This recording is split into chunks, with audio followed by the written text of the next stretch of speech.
ये मुझे लगता है कि काफी ठंडा वर्ष रहेगा हमारे लिए और नया वर्ष भी काफी ठंडे से हमारी शुरुआत होगी। 2 साल पहले आपने कांग्रेस की सरकार को आशीर्वाद दिया। आपके सहयोग से, आपके आशीर्वाद से मुझे मुख्यमंत्री बनने का मौका मिला और जब मैं मुख्यमंत्री बना तो जो राज्य चलाने के लिए धन चाहिए था, उस धन की स्थिति ऐसी थी कि प्रदेश आर्थिक कंगाली के दौर में पहुंच चुका था। और जब आर्थिक कंगाली के दौर में प्रदेश पहुंच चुका हो, उस व्यवस्था को सुचारू चलाने के लिए हमने कठिन परिश्रम किया और आज मुझे खुशी है कि 2 वर्ष के बाद हमारी जो अर्थव्यवस्था है वो पटरी पर आ रही है। मैं कुछ बातें आपसे करना चाहता हूँ। इस क्षेत्र में कॉलेज चाहिए, इस क्षेत्र में हेल्थ सेक्टर चाहिए, वो मिलना चाहिए। महज नोटिफिकेशन करके अगर कॉलेज में मैं आपके लिए अच्छे टीचर ना उपलब्ध करवा सकूं, आपके लिए अच्छी पढ़ाई ना उपलब्ध करवा सकूं, तो ऐसी नोटिफिकेशन का कोई फायदा नहीं। ये बात मैं इसलिए कह रहा हूं कि जब 2022 का चुनाव होना था, 2022 में मई महीने से भारतीय जनता पार्टी की सरकार ने रेबिया बांटनी शुरू की। आज प्रदेश में शिक्षा का वो हाल है, जो सरकारी स्कूल में पढ़ने वाले बच्चे हैं, वो 5वीं का बच्चा भी दूसरी की किताब नहीं पढ़ सकता।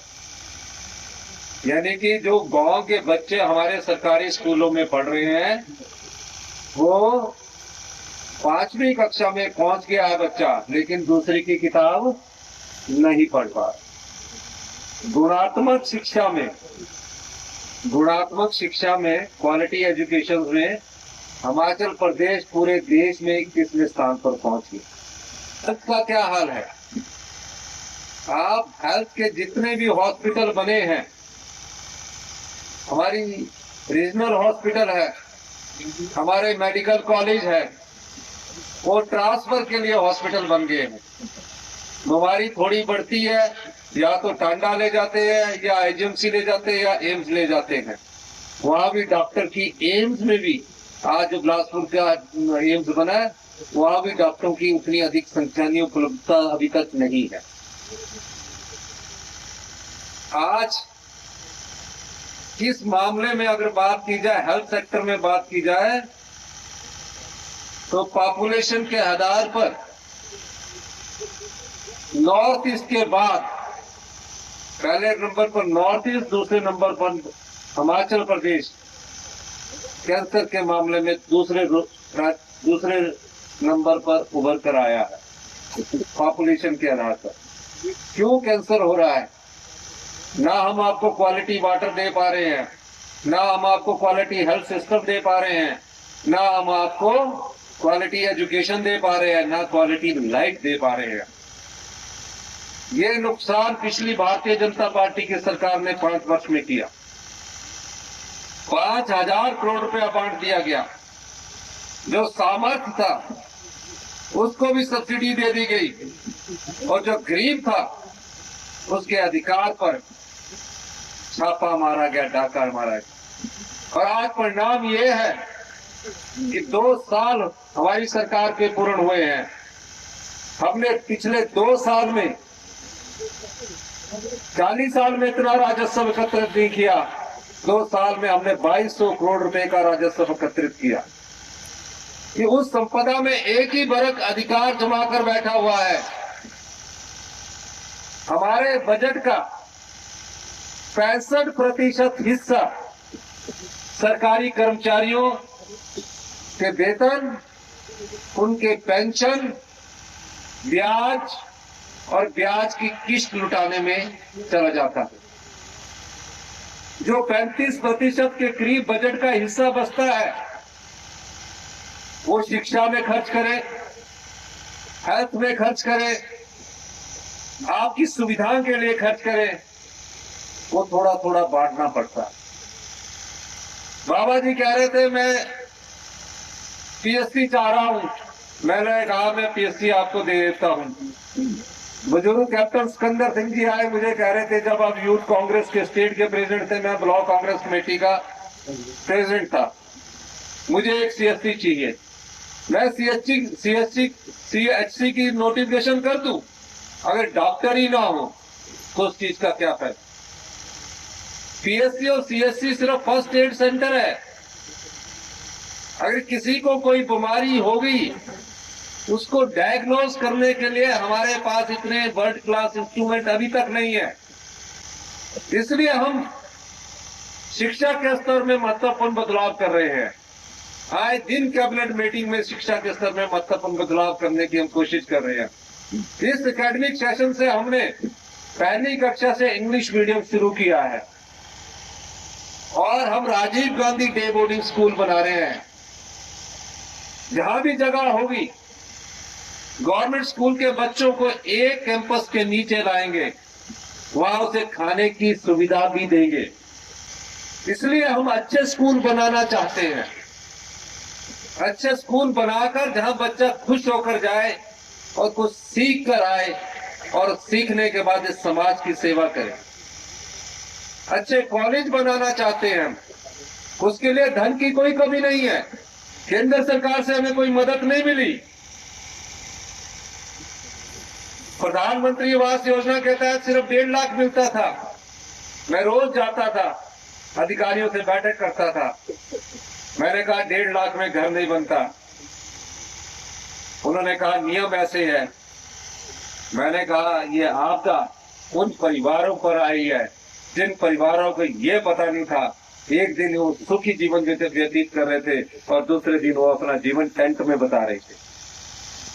इन घरों को भी हमने बसाना है। मैंने उन परिवारों के लिए नियम बदल दिया, कानून बदल दिया और प्रधानमंत्री आवास योजना से जो 1.5 लाख मिलता था, हमने उस राशि को बढ़ाकर 7 लाख कर दिया। और जो हमने 2200 करोड़ रुपया कमाया, उससे हमने 4 योजनाएं शुरू की। तो आपको भी कुछ फैसलों में हमारा समर्थन करना पड़ेगा। क्या आप समझते हैं कि जो इनकम टैक्स देता है उसको बिजली में सब्सिडी दी जाए? क्या आप समझते हैं जो इनकम टैक्स देता है, क्या 50,000 से ऊपर की इनकम का है वो पानी का बिल भी ना दे?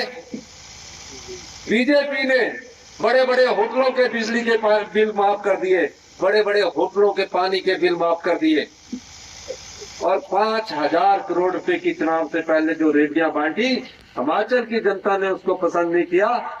उन 5,000 करोड़ रुपए की रेडिया बांटने के बाद भी हिमाचल में कांग्रेस की सरकार को दोबारा चुनकर वो लाई। अभी मैं नालागढ़ में 1 मेगावाट का ग्रीन हाइड्रोजन प्रोजेक्ट लगाने के लिए आने वाला हूं। ग्रीन हाइड्रोजन भविष्य की ऊर्जा है जो हमको आत्मनिर्भर बनाने में महत्वपूर्ण ताकत प्रदान करती है। ऑयल इंडिया लिमिटेड के साथ हमारा समझौता हुआ है। हिमाचल प्रदेश हिंदुस्तान का पहला राज्य है जहां 1 मेगावाट का ग्रीन हाइड्रोजन लगाकर उससे पैसा कमाएगी। ये पानी से बनती है, पानी हमारे पास है। ये पायनियर प्रोजेक्ट इसलिए लगाया गया है ताकि आने वाले समय में जो उद्योगपति यहाँ आए वो स्वच्छ वातावरण पैदा रखे, हमारा जो प्राकृतिक सौंदर्य है उसको भी बनाकर रखे और जो हमारी संस्कृति है उसको भी जिंदा रखे। हम लोग भी किसान हैं, हमारे माता जी तो आज भी खेती करते हैं। मैं तो गेहूं भी अपने घर का ही रखता हूँ, मक्की भी अपने घर की रखता हूँ। मैंने कहा कि जो किसान खेती करता है उसके पास, जिसके पास पशु होगा, उसके गोबर आधारित मक्की जो पैदा करेगा उससे हम 30 रुपए किलो मक्की खरीदेंगे। सरकार ने इस साल 4,000 क्विंटल मक्की खरीद ली है और 30 रुपए किलो के हिसाब से सरकार ने खरीदी है। अगले आने वाले समय में जो गोबर आधारित गेहूं पैदा करेगा 40 रुपए गेहूं हम उससे खरीदेंगे। प्राकृतिक खेती के रूप से जो गेहूं और मक्की उगाई जाएगी सरकार वो खरीदेगी। तो आप जो लोग कृषक हैं, आपके खेतों ने बहुत यूरिया खा लिया है।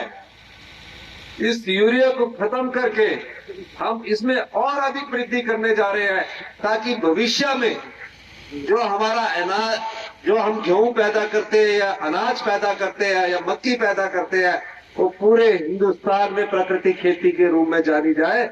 हमारी सरकार ने इस दिशा में कदम बढ़ाया है। तो ये सब योजनाओं का लाभ आने वाले समय में आपको मिलेगा।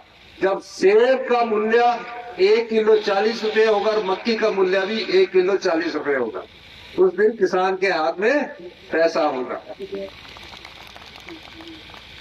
अंत में जो बाबा जी ने कहा है, क्योंकि अभी वो प्रोग्राम भी है इनका सांस्कृतिक कार्यक्रम रेड क्रॉस सोसाइटी का, कि यहाँ जो बाबा जी ने कहा कि 50 लाख रुपया की कुछ सड़कें हैं, उन सड़कों को स्वीकृत करता हूँ मैं। फायर ऑफिस की बात की है, एससी ऑफिस की बात की है, और एससी ऑफिस नालागढ़ बिजली बोर्ड का, चिकनी खंड नदी पर जिकात खाना से गांव ढांग निहाली मार्ग पर पुल के निर्माण के लिए हमारी सरकार इनको पैसा उपलब्ध करवा देगी। राज्य बिजली बोर्ड का एससी ऑफिस जरूरत है यहाँ, इसलिए हम नालागढ़ में इसको खोलेंगे।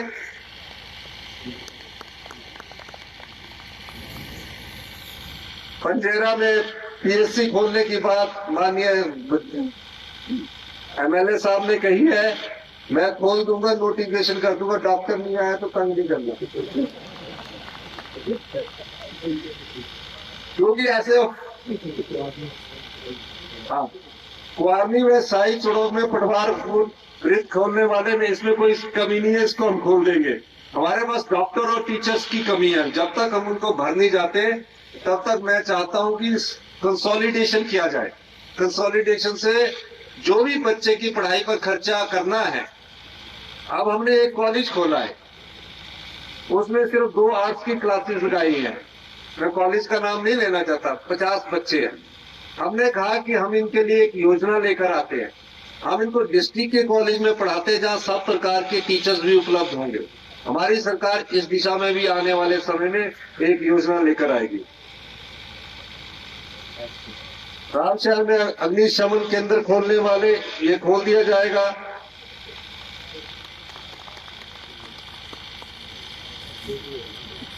और जो नाम बदलने की बात माननीय एमएलए श्री राजेश ऋषि राजकीय वरिष्ठ माध्यमिक पाठशाला जोधो को करने के बारे में कही है, उसको कर दिया जाएगा। और खेल मैदान के लिए जो 15 लाख की राशि है उसको प्रदान कर दिया जाएगा। और एक हम इंटीग्रेटेड स्पोर्ट्स कॉम्प्लेक्स बनाना चाहते हैं जहाँ बच्चे पढ़ते हैं नशे से दूर रहने के लिए। उसके लिए जितना भी पैसा चाहिए होगा, 10 करोड़ 15 करोड़, वो हमारी सरकार उनको उपलब्ध करवाएगी। अगले साल सुन्ना का प्राथमिक स्वास्थ्य केंद्र की बात की है, वो कर देंगे अगले साल। अगले साल तो मैं दूर नहीं कर दूंगा। इसलिए मेरा अनुरोध है, बाबा जी ने जो बोला रोड्स के मामले में, क्योंकि उसमें तो पैसा है हमारे पास, लेकिन जब भर्ती होनी है वहाँ पहले भर्ती की जाएगी और उसके बाद ये दोनों जो भी ये संस्थान खोलेंगे, अभी एक संस्थान को खोलेंगे, अगले साल सुन्ना के दूसरे संस्थान को भी खोल देंगे। ये मैं कहना चाहता हूँ इन्हीं शब्दों के साथ। हम लोग सत्ता में सत्ता सुख के लिए नहीं आए हैं, बड़ी बड़ी गाड़ियों में घूमने के लिए नहीं आए हैं। 20 साल से मैं एमएलए हूँ, राजनीतिक जीवन को मैंने अच्छी तरह से देखा है, आम आदमी के जीवन को अच्छी तरह से देखा है। मैं आम आदमी के परिवार से उठकर मुख्यमंत्री की कुर्सी पर पहुंचा हूँ। इसलिए मैं बार बार कहता हूँ, हम सत्ता में सत्ता सुख के लिए नहीं आए हैं, व्यवस्था परिवर्तन करने के लिए आए हैं। और 2027 में हिमाचल प्रदेश आत्मनिर्भर बनेगा। 2032 में हिमाचल प्रदेश हिंदुस्तान का सबसे समृद्धशाली और अमीर राज्य होगा। हमारी नीतियों ने गति पकड़ी है और हम इस दिशा में आगे बढ़ रहे हैं। पर इन सब चीजों के लिए आप लोगों का साथ चाहिए। अगर आप साथ देंगे, निश्चित तौर पर हिमाचल की जनता अगर हमारा साथ देगी, हम 2027 में आत्मनिर्भर बनेंगे। हमसे जुड़े रहने के लिए हमारे YouTube चैनल को सब्सक्राइब करें और नई वीडियो की नोटिफिकेशन के लिए बेल आइकॉन को दबाएं। अगर आप ये वीडियो Facebook पर देख रहे हैं तो लाइक जरूर करें और ज्यादा से ज्यादा शेयर करें। इसी तरह के और भी अपडेट्स के लिए फॉलो करें हमारा Instagram पेज himachal.ke।